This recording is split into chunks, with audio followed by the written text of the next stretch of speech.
Hello guys, আসসালামু আলাইকুম। আশা করি সকলেই ভালো আছেন। আপনাদের দোয়া ভালোবাসে আমি অনেক অনেক বেশি ভালো আছি। আজকে আমরা চলে গিয়েছিলাম পাখি কিনতে। একজোড়া রানিং ককাটেল কিনতে চলে গিয়েছিলাম।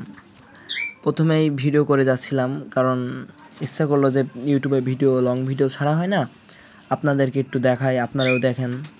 আমাদের বাসা মেন রোড থেকে একটু ভিতরে, তাই জন্য আমরা আসছিলাম বাজারের উদ্দেশ্যে, কিন্তু এক ভ্যানওয়ালা আঙ্কেল বললো যে আমরা যেখানে পাখি কিনতে যাব সেখানে সে যাবে, তাই জন্য তার ভ্যানে উঠে পড়লাম। আমরা ছিলাম 4 জন, আমার 3 ফ্রেন্ড ছিল সাথে। তারাও পাখি কিনবে, কিন্তু আমরা একবারে সব আনবো না, আস্তে আস্তে আনবো, দেখি বুঝি তারপরে আনবো। প্রথমে তো আপনারা আমাকেও সাহায্য করবেন কমেন্ট করে, যে কীরকম পাখি নিলে ভালো হয়, কীরকম পাখি কী দেখলে বুঝবো যে পাখিটা ভালো আছে, আপনারা একটু প্লিজ কমেন্ট করবেন। আর আমি যতটুকু বুঝছি গাইজ, যে পাখিটা তোমরা নিবা আমার অভিজ্ঞতাতে, বা শুনছি আমি অনেক লোকের থেকেই, যে সকালবেলায় নেওয়ার চেষ্টা করবা, বা বিকেলবেলা নিলে ভালো হয় বেশি। কারণ দুপুরবেলায় ভালো পাখিও ঝিম ধরে থাকে, তখন মনে হতে পারে পাখিটার মনে হয় অসুখ আছে, কিন্তু আপনারা বিকেলে নেবেন পাখিটা বিকেলে নিলে অনেক ভালো হবে। তাই আমি দেখলাম যে আমি যাচ্ছি যেহেতু কিনতে, আপনাদের সাথে একটু কথাগুলো শেয়ার করি। আর আপনারাও যেইগুলো জানেন আমারে শেয়ার করবেন। আমি তো নতুন, আমি ইউটিউবে ভিডিও ছাড়ছি, আপনারা প্লিজ সাবস্ক্রাইব করে বেল আইকনটি বাজিয়ে শেয়ার করে রাখবেন প্লিজ। আপনাদের কাছে এটুকু আবদার, তাহলে আমার ভিডিও করতে আরও বেশি ভালো লাগবে। আর আপনারা যদি কেউ পাখি কিনতে চান তাহলে আমার সাথে যোগাযোগ করতে পারেন, আপনাকে কম দামে পাখি কিনে দেওয়ার চেষ্টা করব, ভালো পাখি।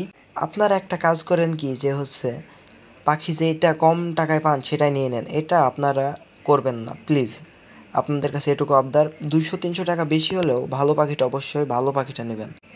অবশ্যই কথাগুলো একটু মেনে চলার চেষ্টা করবেন প্লিজ। আর আপনাদের অভিজ্ঞতায় যেগুলো থাকে এগুলো আমাদের কাছে একটু শেয়ার করবেন, সবাইকেই বলবেন। আপনারা যারা জানেন তারা ছোটোদেরকে, যারা নতুন পাখাল শুরু করছে পাখি পালন, তাদের অবশ্যই আপনারা সাহায্য করবেন, না হলে তারা সামনের দিকে এগিয়ে যেতে পারবে না। ইনশাল্লাহ সামনে আরও অনেক কিছু করার ইচ্ছা আছে, অনেক পাখি নিয়ে আনবো। আপনারা সাবস্ক্রাইব করে থাকবেন, সাবস্ক্রাইব করে দেখবেন যে আমি আগামীতে কী কী পাখি নিয়ে আনি, আপনাদের দেখানোর চেষ্টা করবো। ইনশাল্লাহ আগামীতে অনেক পাখি আনারই ইচ্ছা আছে। আমার ভিডিওর ভয়েস একটু খারাপ হতে পারে, কারণ পাশে টিভি চলছিল, কিন্তু টিভিটা আমি এখন অফ করে দিলাম, কারণ আমি যেহেতু ভয়েস দিচ্ছি টিভি চালু করে রাখা ঠিক হবে না, কারণ আমার ভয়েসে অনেক খারাপ নয়েজ আসবে। তাই জন্য আপনাদের সাথে কথাগুলো শেয়ার করতে আমারও ভালো লাগে। আপনারা প্লিজ সাবস্ক্রাইব করে দেবেন, আপনাদের বারবার বলি সাবস্ক্রাইব করে আমার পাশে থাকবেন প্লিজ। দেখতে দেখতে প্রায় অনেক দূরে চলে আসলাম, আমরা চলে আসছি। সামনেই পাখির দোকান, একবারে পাখির দোকানে গিয়েই আমরা ক্যামেরা অন করি।